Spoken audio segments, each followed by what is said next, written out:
नमस्कार दोस्तों, जैसा कि हम सब जानते हैं कि मैंने आपको बताया था एक वीडियो में कि हम बात करने जा रहे हैं मौत का आखिरी राज। वो क्या है आखिरी राज? मौत का आखिरी राज। तो कहानी शुरू होती है द टाइगर किंग, मौत का आखिरी राज। कहानी शुरू होती है महाराज जिलानी जंग बहादुर से। वहाँ पे एक जो राजा हैं जिनका नाम जिलानी जंग बहादुर है, और इनको प्यार से या इनको अब गांव में टाइगर किंग के नाम से भी जाना जाता था। उनके जन्म के समय, जब उनका जन्म हुआ था, तो वहाँ पर कोई ज्योतिष आए थे जिन्होंने भविष्यवाणी की थी कि उनकी जो मृत्यु होगी एक बाघ के कारण होगी। लेकिन इस भविष्यवाणी को गलत साबित करने के लिए उन्होंने अपने राज्य में बाघों का शिकार करना शुरू किया। अब क्या हुआ कि जब ये चीज़ बोली ना ज्योतिष ने कि ऐसा जब ये 99 बाघ मार देंगे तो इनकी डेथ हो जाएगी, ये मृत्यु हो जाएगी इनकी, तो वो तब वो 10 दिन के थे। जब वो 10 दिन के थे तो 10 दिन में उन्होंने जिलानी जंग बहादुर ने ये कहा था कि हम ऐसा कुछ नहीं होता, जो आया है वो ही जाएगा। सोचिए 10 दिन में उन्होंने ये चीज़ कही थी कि जो आया है वो जाएगा। तो सोचिए कि कितना बड़ा उन्होंने सिर्फ 10 दिन के अंदर कहा था। तो इसी को साबित करने के लिए, और फिर जब किसी पे सामने वाले पे दोष लग गया तो उसने कहा कि अगर तेरी मौत 100वें बाघ से नहीं हुई, मतलब 100वें टाइगर से नहीं हुई, क्योंकि 100वां टाइगर जो होगा वही इन्हें मारेगा, ये नहीं बाघ से होगी। 100वां टाइगर जो होगा वही इन्हें मारेगा। तो उन्होंने कहा था कि जो आया है वो चला जाएगा। तो उसकी बात पे उन्होंने कहा था अगर तूने ये कह दिया है, तो अगर तेरी बात सत्य हुई तो मैं अपनी चोटी कटवा लूँगा और अपनी जितनी भी ग्रंथों की किताबें हैं वो सब फाड़ दूँगा और एक नॉर्मल व्यक्ति बन जाऊँगा। तो उन्होंने कहा था, उन्होंने कुछ नहीं कहा, उन्होंने कहा ठीक है फिर देखते हैं। तो क्या हुआ, वो थोड़े बड़े हुए तो वहाँ वो प्रतिबंधपुरम गांव में रहते थे। तो वहाँ पे उन्होंने एक एक करके लगभग 99 बाघों का शिकार किया, जिसमें आधे उन्हें अपने घर के पास मिले और मतलब अपने ही गाँव में, और फिर उन्होंने बाघों को मारने के लिए शादी करी। और फिर अपने शादी करने के बाद वहाँ पे जो अपने ससुराल में जाने के बाद ससुराल में कम से कम 30-40 बाघ मारे। ऐसे ही करते करते उनके टोटल 99 बाघ वो मार चुके थे, 99 टाइगर वो मार चुके थे। अब 99 टाइगर तो वो मार चुके थे। अब क्या हुआ, 100वां टाइगर को ढूंढना उनके लिए चुनौती बन गया था, क्योंकि 100वां बाघ कहीं मिल ही नहीं रहा था। गुस्से में उन्होंने अपने राज्य के सभी करों को दुगना कर दिया। मतलब कि जो कर अपने राज्य में सब लोग जो कर देते थे, मतलब टैक्स देते थे, वो राजा ने अपने राज्य वालों को, मतलब जो ग्रामीण क्षेत्र वाले जितने भी राज्य के, उनको बोला कि जैसे मान लीजिए 100 रुपये अगर वो टैक्स देते हैं तो वो अब से 200 रुपये देंगे। तो फिर ये उनको तो गुस्सा आ गया। फिर आखिरकार उन्हें ये पता लगा कि उनके राज्य में एक बूढ़ा बाघ आया है। अब वो कैसे, इससे पहले एक छोटा सा ट्विस्ट है। क्या हुआ कि जब उनके गांव में एक भेड़ भगाने वाला आता है। क्या था कि भेड़, उन्हें पता कैसा लगा, ये था कि भेड़ भगाने वाला एक चीज़ आती है, जैसे कि एक आदमी था, वो भी भेड़ को खाता था, भेड़ को भगाता था, भेड़ को मारता था। तो वो जो था उसको मानते हम एक्स, ठीक है। और गांव वालों को ये वो पता लगा कि भाई ये तो जो है ये तो बड़ा गलत कर रहे हैं राजा, तो इन्होंने 2 गुना तक कर बढ़ा दिए हैं। अब 2 गुना कर बढ़ाने का मतलब ये हुआ कि 2 गुना कर का मतलब ये हुआ कि भाई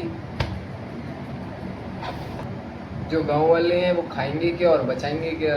अब चले माना कि हमने वो बचा लेंगे, खा भी लेंगे, तो फिर क्या हुआ कि 2 केस बनते हैं। पहला केस तब जब वो जो एक्स आदमी है वो जब भेड़ के पीछे भागता है, तो केस 1 बनता है, जो कि है भेड़ के पीछे भागना कि जिससे भेड़ भागे ही नहीं। और दूसरा केस ये है कि ऑब्वियस सी बात है, जब टाइगर हो, शेर हो, कोई भी हो, अगर वो बाघ उसके भेड़ के पीछे पड़ेगा तो भेड़ ऑब्वियस सी बात है वो भागेगी। तो क्या हुआ, वो भागी तो गांव वालों को लगा चलो शिकारी आ गया, शिकार आ रहा है। तो इसी बात को जब उन वैसे तो खुश हो गए थे, लेकिन इसी बात पे गुस्सा हो गए कि वो करने तो शिकार गए थे, लेकिन गांव वालों ने ये कह दिया कि भाई अब ये कोई और है, मतलब जो एक्स आदमी था वो आया है शिकार करने। तो फिर इन्होंने क्या किया, इन लोगों ने वहाँ पर 2 गुना टैक्स बढ़ा दिया अपने गांव वालों का ही। उसके बाद ये हुआ कि उनका एक मंत्री था जो कि उनका सलाहकार भी था और एक मंत्री भी था। अब आपको पता ही है मंत्री थोड़े बूढ़े होते हैं, क्योंकि अब बूढ़े होंगे तभी तो वो अच्छी से नॉलेज दे पाएंगे उन्हें और अच्छा सा डायरेक्शन या अच्छी सी बातें बता पाएंगे, मतलब सही रास्ता देंगे। तो क्या हुआ, उनके यहाँ पे एक मंत्री था दीवान नाम का। उसने क्या किया कि दीवान नाम के मंत्री ने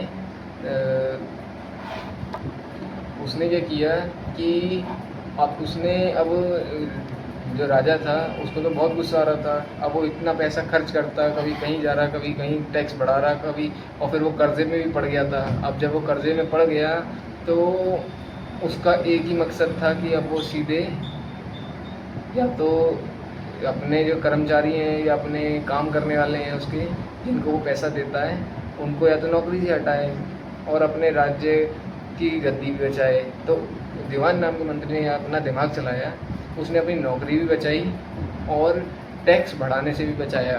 क्या हुआ ऐसा, तो देखिए क्या हुआ कि उसने जब उसको ये आइडिया आया कि अगर हम किसी ज़ू मतलब चिड़ियाघर से अगर हम कोई बाघ एक ले आए, तो वहाँ पे ये लोग गए, ये और इसकी पत्नी, ये बूढ़े बाघ को लेके गए और बूढ़े बाघ को लाने के बाद इन्हें एक बूढ़ा बाघ मिला, वहाँ से बूढ़ा बाघ को लाए और जहाँ पे राजा शिकार करने वाले थे तो वहाँ ये लोग गए, उनको वहाँ पे उसको छोड़ दिया, बूढ़े शेर को।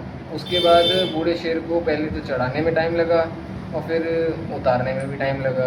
और फिर क्या हुआ कि उन्होंने आखिर में जब राउंड पे गए तो उन्होंने को पता लग गया कि हाँ भाई वहाँ पे एक शेर है। तो उन्होंने बस गोली, मतलब सॉरी ये शेर नहीं बाघ है, तो वहाँ पे उन्होंने जश्न मनाया। उन्होंने कहा चलो बाघ मिल गया और उनको गोली मार दी। गोली मारने के बाद उनको लगा कि बाघ मर गया है, लेकिन वो बूढ़ा बाघ था और उसको थोड़ा आइडिया नहीं था। तो इसका मतलब ये है कि उसको सदमा लग गया अब गोली की आवाज़ का, जिससे वो गिर के बेहोश हो गया था। अब ये चीज़ जब वो चेक करने गए थे, क्योंकि जितने भी उन्होंने बाघ मारे थे उसकी वो खाल को अपने दीवार के पीछे लटका देता था। अब भाई 99 लगवा दी तो जो भी 100वां है वो भी लगवाएगा। तो जब लोग इसकी खाल लेने गए थे शेर की, वो बाघ की, तो क्या हुआ कि इनको खाल तो मिली नहीं।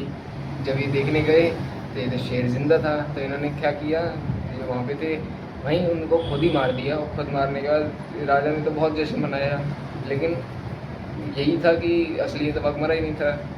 अब कुछ दिनों बाद महाराजा के बेटे का जन्मदिन आया। एक लकड़ी का वो उन्होंने कहा कि चलो अब मैं बहुत दिनों से अपने घर वालों से भी नहीं मिला, चलो मेरे बेटे का जन्मदिन आ रहा है तो अब हम उसके लिए गिफ्ट ले आते हैं। तो वो ऐसे ही नॉर्मल शॉप में चले गए थे। जैसे ही शॉप में गए तो उन्होंने देखा कि उनको एक लकड़ी का बाघ पसंद आया, तो लकड़ी का टाइगर। और उसको जो बनाया था ना, वो ऐसी सिर्फ किसी ऐसी एरे गेरे कारपेंटर ने बना दिया था और उसकी कीमत भी बहुत कम थी। जैसे कि मानो दो पैसे थी, तो वहाँ पे उसने 300 रुपये बताई थी, क्योंकि भाई राजा 2 पैसे की कीमत सुन के तो उसको सज़ा और देगा, तो उसने 300 रुपये बताई, जो कि राजा ने खरीद लिया। अब उस बाघ का जो लकड़ी का टुकड़ा था वो उनके राजा के हाथ में चुप गया। अब राजा के हाथ में चुप गया तो उसमें इन्फेक्शन फैल गया तो राजा की मृत्यु हो जाती है। लेकिन मृत्यु में भी एक ट्विस्ट है, ऑपरेशन भी सक्सेसफुल हो गया था लेकिन उसकी फिर भी मृत्यु हो गई। तो इस तरह माना जाता है कि जो भविष्यवाणी करी थी ज्योतिष ने वो सच हो जाती है। अच्छा, अब शीर्षक क्या है इस पूरी कहानी का, इस कहानी का ये शीर्षक है। ये कहानी हमें ये बताती है कि भाग्य को बदला नहीं जा सकता। महाराजा ने अपनी मृत्यु को टालने के लिए पूरी कोशिश की थी, लेकिन अंत में वही हुआ जो लिखा था। यह कहानी हमें फिर भी सिखाती है कि जानवरों के साथ क्रूर नहीं होना चाहिए। राजा को ये लगता था कि वो 100 बाघों को मार रहा है, 99 बाघों से मार लिए थे, तो वो कैसे ये सोच सकता था कि अब वो ज़िंदा बच जाएगा। अगर वीडियो अच्छी लगी हो तो लाइक करें, सब्सक्राइब करें और शेयर करें।